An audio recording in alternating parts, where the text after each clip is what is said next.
Bonjour à tous, je suis Adeline, femme, entrepreneur et passionnée par la santé et le bien-être féminin. Ma philosophie, le savoir, c'est le pouvoir. Et quoi de plus puissant que de connaître son propre corps, comprendre son fonctionnement et maîtriser les réflexes préventifs à adopter pour véritablement prendre le contrôle de sa santé et de son bien-être en tant que femme. C'est au travers de discussions franches avec d'autres femmes, amis, proches ou encore collègues, mais également avec des professionnels de santé que j'ai pensé pourquoi ne pas partager ces situations, ces découvertes et autres pépites de la vraie vie avec vous toutes et tous. Bienvenue sur Naviguer sa féminité, le podcast où nous allons partager connaissances, informations et expériences pour que nous puissions toutes prendre le contrôle de notre santé et de notre bien-être tout au long de nos vies de femmes. Alors, c'est parti!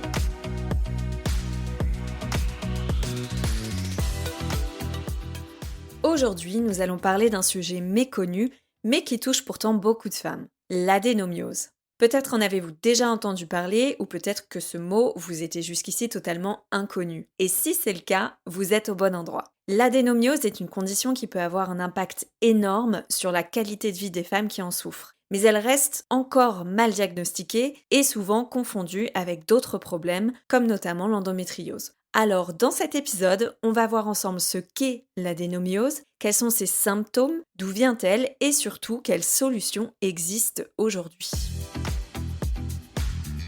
Commençons d'abord par définir ce qu'est l'adénomiose. L'adénomiose se caractérise par le phénomène suivant. Le tissu qui tapisse normalement l'intérieur de l'utérus, qu'on appelle l'endomètre, commence à se développer à l'intérieur de la paroi musculaire de l'utérus, ce qui provoque une inflammation et peut rendre l'utérus plus épais et plus volumineux. Il existe plusieurs types d'adénomiose. L'adénomiose diffuse, où les zones épaissies sont réparties dans tout le muscle de l'utérus, et l'adénomiose focale, où ces zones sont plus localisées. Cette condition gynécologique touche principalement les femmes en âge de procréer, et selon certaines études, pourrait affecter entre 20 et 35% des femmes, bien que ce chiffre soit probablement sous-estimé en raison du manque de diagnostic précis. L'adénomiose est souvent confondue avec l'endométriose, qui est une autre condition où l'endomètre se développe en dehors de l'utérus. Bien qu'elles partagent des similitudes, ce sont deux conditions distinctes et il est donc important de bien les différencier. Quelles sont les causes et les symptômes de l'adénomiose ? Concernant les causes de l'adénomiose, à date, on ne sait pas encore exactement les identifier, mais plusieurs hypothèses existent. Elles pourraient être liées à des traumatismes de l'utérus, comme ceux causés par un accouchement ou un curetage réalisé dans le cadre d'une IVG ou d'une fausse couche. Des déséquilibres hormonaux, notamment liés aux œstrogènes, pourraient également jouer un rôle dans le développement de cette maladie. En ce qui concerne les symptômes, ils varient énormément d'une femme à l'autre. Certaines femmes n'ont aucun symptôme, tandis que d'autres vont davantage souffrir de cette condition. Parmi les symptômes les plus courants, on va retrouver des règles abondantes et prolongées, qu'on appelle la ménorrhagie, des douleurs menstruelles sévères, aussi connues sous le nom de dysménorrhée, des douleurs pelviennes chroniques, même en dehors des règles, une sensation de lourdeur ou de gonflement dans le bas du ventre, ou encore des douleurs lors des rapports sexuels. À noter également que l'adénomiose peut avoir un impact sur la fertilité de la patiente. Elle peut provoquer une inflammation qui rend difficile l'implantation de l'embryon dans l'utérus. Selon une étude publiée en 2018, environ 70% des femmes atteintes d'adénomiose signalent une diminution significative de leur qualité de vie, que ce soit sur le plan personnel, professionnel ou émotionnel. Comment le diagnostic est-il posé et quels sont les traitements disponibles ? Malheureusement, le diagnostic n'est pas toujours simple à obtenir. Il repose souvent sur une combinaison d'examens, notamment une échographie pelvienne ou une IRM, qui permet de détecter les anomalies dans la paroi de l'utérus. Parfois, l'adénomiose est même découverte par hasard après une hystérectomie, ce qui montre bien à quel point elle est sous-diagnostiquée. Et pour ce qui est des traitements, il n'y a pas de solution miracle.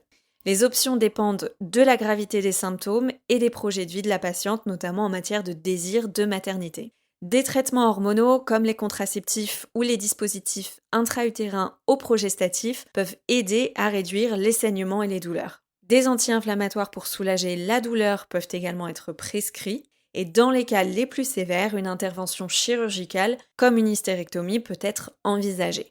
La bonne nouvelle quand même, c'est que des progrès sont faits dans ce domaine et que de nouvelles approches thérapeutiques sont actuellement en cours de développement. Bien que l'adénomiose ne soit pas une pathologie grave, pour les personnes symptomatiques, elle peut avoir une grande influence sur le quotidien et le bien-être en général. C'est également une pathologie qui peut causer des problèmes de fertilité, c'est pourquoi il est important de pouvoir la déceler le plus tôt possible pour une prise en charge optimale. À noter qu'il existe également des facteurs de risque intéressants à connaître, tels que des cycles menstruels courts, à savoir inférieurs à 27 jours, des premières règles précoces, donc avant l'âge de 11 ans, ou encore un indice de masse corporelle bas. En cas de doute ou de problème, pensez donc toujours à vous rendre chez un médecin ou un gynécologue pour pouvoir faire toute la lumière sur votre situation. Pour plus d'infos sur le sujet, je vous laisse tous les liens en description de l'épisode. Si vous avez la sensation d'avoir découvert quelque chose de nouveau sur vous-même, votre corps ou votre santé aujourd'hui, je vous encourage vraiment à partager cet épisode avec les femmes qui vous entourent. Votre expérience et vos réflexions pourraient faire toute la différence dans la vie de quelqu'un d'autre. Pensez à vous abonner pour ne pas passer à côté du prochain épisode. Et si vous avez envie de donner un coup de boost à ce podcast, n'hésitez pas à nous laisser 5 étoiles. À très vite!